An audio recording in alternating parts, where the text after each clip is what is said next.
वर्षाला सुद्धा आम्ही जवळजवळ आमच्या मठामध्ये 80-85 गाय आहे. तमलूरच्या मठामध्ये जवळ 50-60 गाय बिदरला आहे. आम्ही गोमयापासून गो क्षीर, गोमय, गोगोत्र ह्याच्यापासून जवळजवळ 250 प्रोडक्ट तयार करतो. लक्षात आलं का? 250 प्रोडक्ट. कोणाला शिकून घ्यायचं असलं तर निशुल्क आपण त्यांना ट्रेनिंग देतो. शेणाचा गणपती तयार करू लागलो. लक्षात आलं का?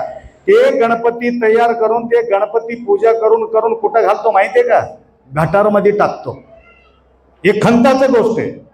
गटारमध्ये त्या गणपतीचा विसर्जन होत असल्यामुळं मी विचार केलं गणपतीचं पूजा व्हावा आणि विसर्जन मात्र गटारमध्ये होऊ नये. म्हटलं तर मी काय केलं, शेणाचा हा सुंदर गणपती तयार करून 11 दिवस, 7 दिवस, 5 दिवस गणपतीचा आराधना करून नंतर एक त्यांना कुंडी देतो. त्या ह्याचं फुलाचं कुंड राहते ना फुलाचं, त्याच्यामध्ये एक फुलाचा झाड लावायचा, त्या गणपतीला तिथंच ठेवायचं, त्याला पाणी घालत राहायचं. ऑटोमॅटिक झाडाला गणपतीचा आश्रय मिळते, झाड मस्त होते, फुल निघत राहते.